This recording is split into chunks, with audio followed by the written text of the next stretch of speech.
मैं अपनी तकरीर पर आ जाता हूं सर। तो मैं अपनी बात कर देता हूं सर। तो मैं ये पूछना चाह रहा हूं कि क्या मोदी सरकार एक समुदाय, एक मजहब की सरकार है या पूरे देश के मजाहिब को मानने वालों की सरकार है? जिसको नहीं मानते उनकी सरकार है? हमको बता दीजिए। क्या मोदी सरकार सिर्फ एक फिक्र और नजरिया हिंदुत्व की सरकार है? क्या इस देश का, इस गवर्नमेंट ऑफ इंडिया का कोई मजहब है? इस वतन अजीज सबके मजहब को मानता है सर। मेरा मानना है कि इस देश का कोई मजहब नहीं है। क्या ये सरकार 22 जनवरी का पैगाम देकर ये बताना चाहती है कि एक मजहब को दूसरे मजहब के मानने वालों पर गलबा और कामयाबी मिली? क्या आइन इसकी इजाजत देता है? क्या ये पैगाम आप जब ऐवान से दे रहे हैं तो 17 करोड़ मुसलमानों को आप क्या पैगाम दे रहे हैं? ये मैं आप पर छोड़ता हूं सर।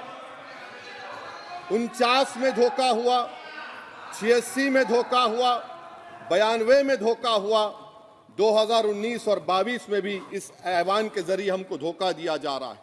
और अफसोस के साथ कहना पड़ता है सर कि मुस्लिम अक़लियत को हमेशा यह कहा गया कि तुमको भारत के शहरी बरकरार रहने के लिए एक बहुत बड़ी कीमत तुमको चुकानी पड़ेगी, और हम पर इल्जाम लगा दिया गया।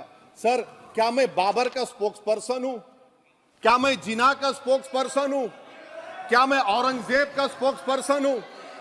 बताइए सर, आखिर मैं कहां तक आप मुझे लेकर जाएंगे?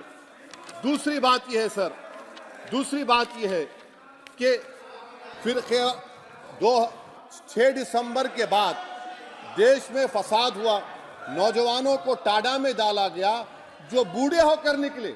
यकीनन आपकी सरकार नहीं थी, आपकी सरकार नहीं थी। अच्छा, बल्कि मैं तो मर्यादा पुरुषोत्तम राम की इज्जत करता हूं, मगर मैं नाथूराम गोडसे से नफरत करता हूं। मेरी नस्लें नफरत करती रहेंगी क्योंकि नाथूराम गोडसे ने उस शख्स को गोली मारी जिसके जबान से आखिरी लफ्ज निकले हे राम। सर, छठी बात यह है कि 87 में मलियाना हाशिम पूरा हुआ, 83 में नल्ली हुआ, 44 में जम्मू में नस्ल कशी हुई, 2022 में हल्दीवानी में कत्ल हुआ। इतने धोखे सबसे बड़े किसको दिए गए? असदुद्दीन ओवैसी को दिए गए। मगर फिर भी मुझसे ही कहा जाता है कि वफादारी को तुम साबित करो अपनी ओवैसी। सर, आज भारत के 17 करोड़ मुसलमान अपने आप को अजनबी और एलिनेट महसूस कर रहे हैं। मैं बहुत बड़ी नाइंसाफी होती है सर, ये कोई तारीखी नाइंसाफी को इंसाफ नहीं किया जा रहा है। स्पीकर बल्कि सर, अंग्रेजी में स्पीकर सर, केवल एक प्रश्न का जवाब ओवैसी साहब दे दें कि बाबर को वो आक्रमणकारी मानते हैं या नहीं मानते? पुष्पमित्रा संघा को आप क्या मानते हैं? बताओ, पुष्पमित्रा संघा को आप क्या मानते हैं? जम्मू के वो, कश्मीर के वो राजा को क्या मानते हैं जिसके पास एक फौज थी मंदिरों को तोड़ने के लिए? आप क्या मानते हैं? यही तो मैं कह रहा हूं कि निशिकांत दुबे 47 में आजादी मिली, असदुद्दीन ओवैसी से बाबर की बात पूछ रहे हैं।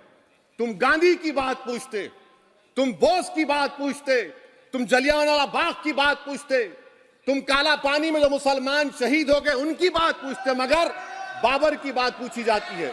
तो सर, मैं आपको बता रहा था, खामखा डिस्टर्ब किए सर, मुझे मेरा वक्त ले लिए निशिकांत दुबे।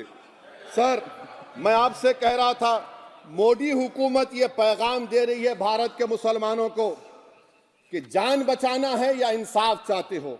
मैं कह रहा हूं, मैं भीख नहीं मांगूंगा, मैं इस नंगी तासुब को कबूल नहीं करूंगा, मैं दूसरे दर्जे के शहरी के मौक़िफ़ को कबूल नहीं करूंगा, मैं अपनी शनाख्त को नहीं मिटने दूंगा।